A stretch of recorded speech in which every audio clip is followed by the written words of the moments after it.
Alive and Well is brought to you by Pine Rest Christian Mental Health Services.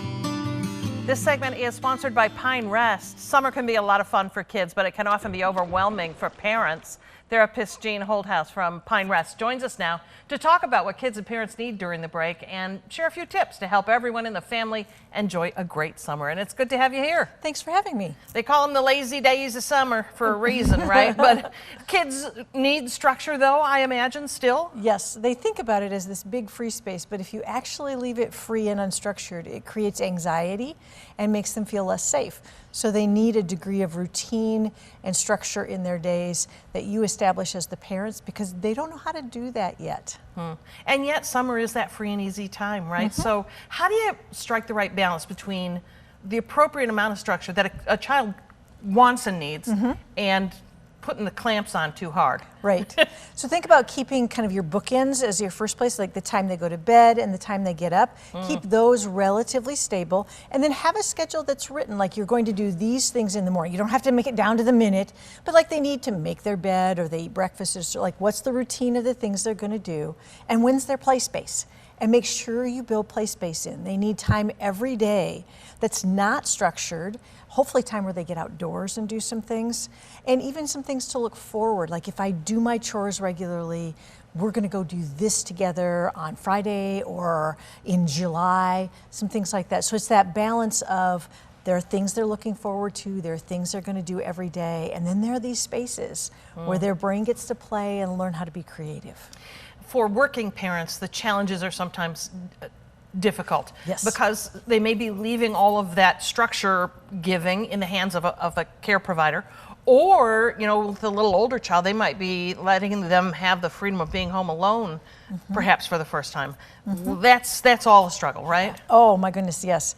And I think as parents, oftentimes we have a lot of guilt that goes with summer, particularly when we're working, because we feel like we should be with them and we should be working, and it's this incredible balance of how do I do both? So I think making sure you know that there are things that you're picking out that you're going to do with your child, and you're monitoring what's happening. If they're being cared for by someone else, you're monitoring. And if they're old enough that really they need to be maybe not in a daycare setting, then looking at, okay, it takes a village. How am I going to arrange with some of my my kids as friends, as parents and others, so that there are people checking in on them and they are doing structured activities still.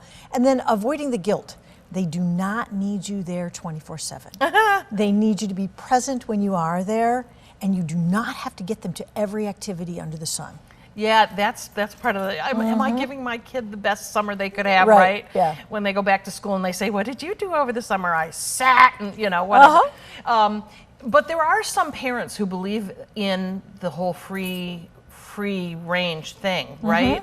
And have sometimes compelling arguments about the independence and creativity that sets in when a child is that way. Some of that, you're saying, is okay. And needed. That's the space where our brain learns to be creative and create. The place where you say, where the child says, I'm bored.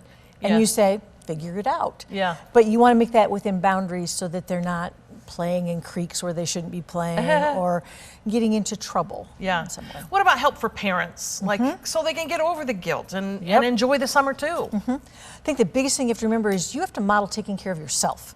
I think oftentimes we give up all of those things that take care of us.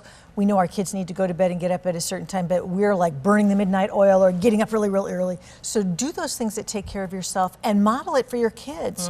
It is okay for you to say, Mom's going to go take a walk for 30 minutes, or Dad's going to work out before he gets home, or Mom and Dad are going on a date together and you are staying with a babysitter tonight.